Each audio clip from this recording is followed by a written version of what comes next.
This is an ABC News election update. The New Hampshire primary. Now reporting, David Muir. Good evening. We're coming back on the air with news on tonight's first in the nation primary in New Hampshire. ABC News tonight projecting Donald Trump wins New Hampshire's Republican primary. He was in a one-on-one battle against former South Carolina governor, former UN ambassador Nikki Haley. Trump taking the stage just a short time ago, joined by former campaign rivals, South Carolina Senator Tim Scott among them. He's now endorsed Trump.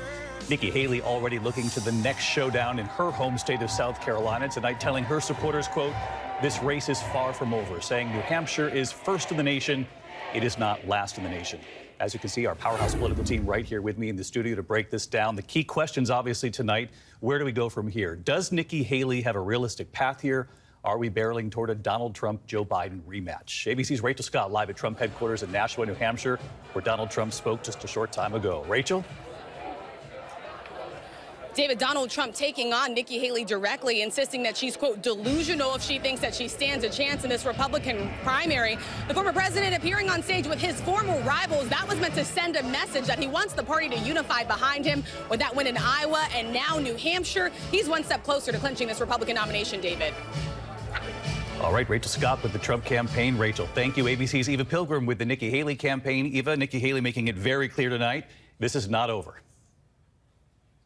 That's exactly right, David. Nikki Haley is moving on and heading home to South Carolina, saying that this race is far from over. Now, her campaign, while she didn't win tonight, they do feel like she had the strong showing to give her that momentum as she moves forward. And she made that point. New Hampshire may be first, but they are not last. And she is planning to continue on. They believe that they still have a path forward. She told this crowd here tonight, "I'm a fighter and I'm scrappy." And David, tonight, she's challenging Donald Trump to a debate. David? All right, we'll see if he answers that question with a yes or a no. He has said no to that question so far, and it's been successful for him. Eva Pilgrim, our thanks to you. Let's break this down. Let's get right to Linsey Davis, my partner in crime here. And you've been diving into the exit polls, and what the voters in New Hampshire have said, they're always different. You go from Iowa to New Hampshire, and what they've said is quite telling when it comes to who actually turned out today and their party affiliation. There was a lady who I think said it best from New Hampshire, who is an independent voter, and she described themselves as the middle child who keeps peace in the family. And boy, did they turn out today.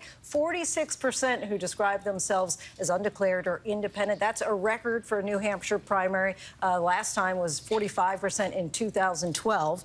And I also want to take a look at the qualities that matter most. People said fights for people like me overwhelmingly was the most important, followed by shares my values, and ultimately has the right temperament. Not surprising to have such a sizable Republican turnout in New Hampshire, but that number of undeclared voters, independent voters who were willing to turn out today, the fact that it set a record is quite telling. But in the end, not enough for Nikki Haley. She needed that turnout. She got it, but still didn't win. Which takes us straight to John Carl. Lindsay, thank you. John, the question is, does Nikki Haley really have a realistic path forward here? Look, you can't say she doesn't have a path. We've only had 2 states vote. They're both small states. It goes to South Carolina. She got elected governor there twice by big margins. She was a popular governor. But, David, bottom line, this was the state, New Hampshire, that she had the best chance to win, and she lost decisively. On the flip side, you had Donald Trump with a decisive win in Iowa, a decisive win tonight in New Hampshire. But it did show that half of the people who turned out were willing to vote for someone other than Donald Trump on the Republican side, the independent side. The Trump campaign has to be aware of this. And when you get to November, if it is Trump-Biden, where do those voters go? Yeah, and it wasn't just you had nearly half voting against Trump. You had people voting for Nikki Haley because they wanted to stop Trump. So he faces a very real phenomenon. It's not a new phenomenon, but it's bigger than it was in the past, of never Trump Republicans. He overwhelmingly controls this party, but there is a segment of Republicans that are now closer to calling themselves former Republicans who just will not vote for him in a general election. That could be a problem. They got to be fully aware of that moving forward in this rematch, potential rematch, but it's looking a lot like it with President Biden. Let's get right over to our political director, Rick Klein, because you've been looking at this literal path ahead for Nikki Haley. She hopes to pick up as she goes with these independents, these undeclared voters, and more moderate Republicans along the way. But what's ahead for her? Yeah, David, it starts slow, but it gets fast, really fast. And this is the problem for Nikki Haley. If you don't win in one of these first couple of states, maybe that's fine. You've got the time before South Carolina. But right after that is Super Tuesday. By Super Tuesday, almost half the delegates the entire Republican convention will select will be chosen. So if you don't get something started early, you may as well not be in the game at all. Mary Bruce with us here. Rick Klein, our thanks to you at the big board. Mary, of course, our chief White House correspondent. And the White House, the Biden campaign saying we're not going to respond tonight to the results, and they've responded. They certainly haven't. And they are happy, of course, that Joe Biden did win the Democratic primary, even though he wasn't on the ballot. No delegates were up for grabs there. And they are already looking ahead to the general in a statement tonight saying Trump has all but locked up the GOP nomination and then outlining again what is at stake. That central argument of this campaign that Donald Trump, they say, is promising to undermine American democracy. And David, the campaign is repeating that line we are going to hear over and over again in the coming months, that Donald Trump is about to face in a general election the one person who has beaten him at the ballot box. That is Joe Biden. Their argument, Biden has beat him once. They say he will beat him again. And a real quick follow for you. The president gave a speech today and clearly has pivoted completely to Donald Trump. Yeah, and get this, David. No less than 14 times did Joe Biden name-check Donald Trump. Just a couple months ago, you were hard-pressed to find the president even willing to mention Donald Trump by name. It is a clear sign he is ramping up his attacks, gearing up for what we know is going to be a long general election. Mary Bruce with us here. Mary, thank you. Martha Raddatz, who has traveled this country often.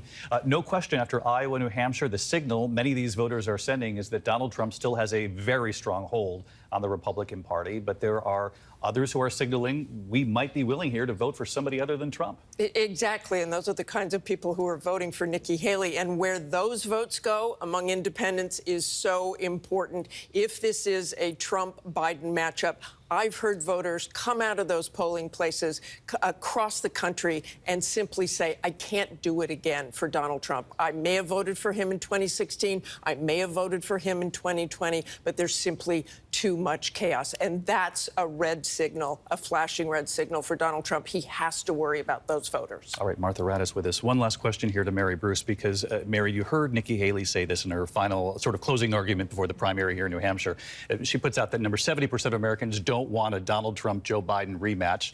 The White House fully aware of these numbers, and yet it looks more and more like that's exactly where we're headed. It certainly does. It is very hard to see, as we were discussing, how we aren't headed towards this historic rematch. And the Biden campaign is gearing up for it. We know they certainly would welcome that chance to have that rematch. It certainly seems Donald Trump would like it as well. And I gather they wouldn't mind Nikki Haley staying in this a bit, too, to bruise up Donald Trump.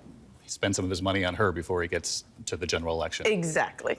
All right, Mary Bruce and the whole team here for our coverage on the network. We're going to continue after we return you to regular programming with our coverage on our digital channel, the entire team on ABC News Live. I'm David Muir. I'll see you there. And for the rest of you, enjoy the coverage from the network and your local news. I'll see you tomorrow on World News Tonight. Good night. Hi, everyone. George Stephanopoulos here. Thanks for checking out the ABC News YouTube channel. If you'd like to get more videos, show highlights, and watch live event coverage, click on the right over here to subscribe to our channel. And don't forget to download the ABC News app for breaking news alerts. Thanks for watching.